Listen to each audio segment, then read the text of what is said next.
In our world, we often notice that even the smallest issue can become a heavy reason for someone's sadness, while others manage to face huge difficulties without losing their calm. They don't collapse or give up.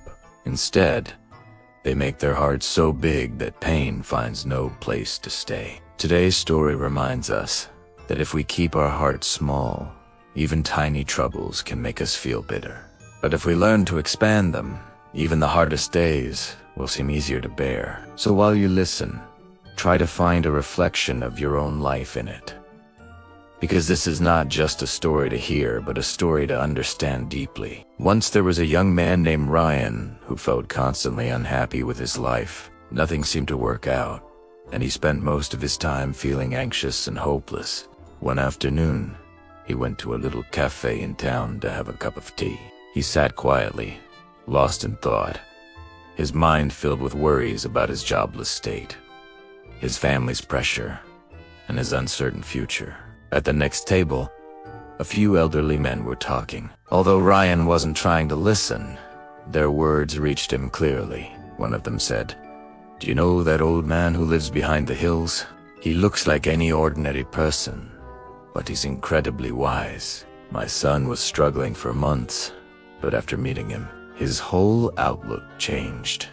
Another replied, "Yes, people say that just speaking with him can lighten your heart."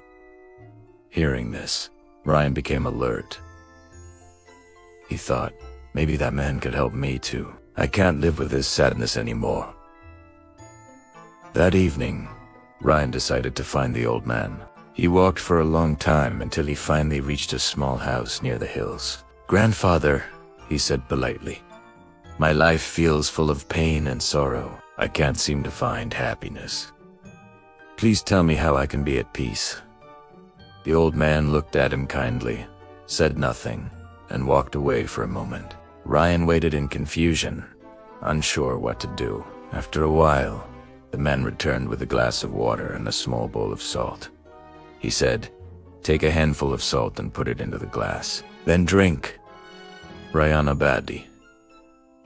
The old man asked, "How does it taste?" Ryan frowned and replied, "It's terrible. All I can taste is salt." The old man nodded. "Now take another handful and come with me." They walked until they reached a wide .com lake. "Throw the salt into the lake," said the old man. Ryan did as he was told. "Now, drink from the lake," the man said again. Ryan took a sip and looked surprised. "It tastes fine. I can't taste any salt at all." The old man smiled gently and placed a hand on Ryan's shoulder. "Son," he said, "the amount of pain in everyone's life is always the same, just like this salt. But the difference lies in how large your heart is. If your heart is like this small glass, even a little pain will make your whole being bitter. But if your heart is like this big lake, the same pain will dissolve and won't trouble you as much." He paused, then continued. "The glass and the lake represent patience and understanding. When your patience is small, problems feel overwhelming. But when you expand your patience, even the hardest situations become manageable. Everyone faces pain and struggle in life, and no one can escape it completely. But just as we cannot understand true joy without sadness, we cannot grow wise without challenges. When we keep focusing only on what hurts, we fill our hearts with bitterness. But if we make space within ourselves, pain loses its power."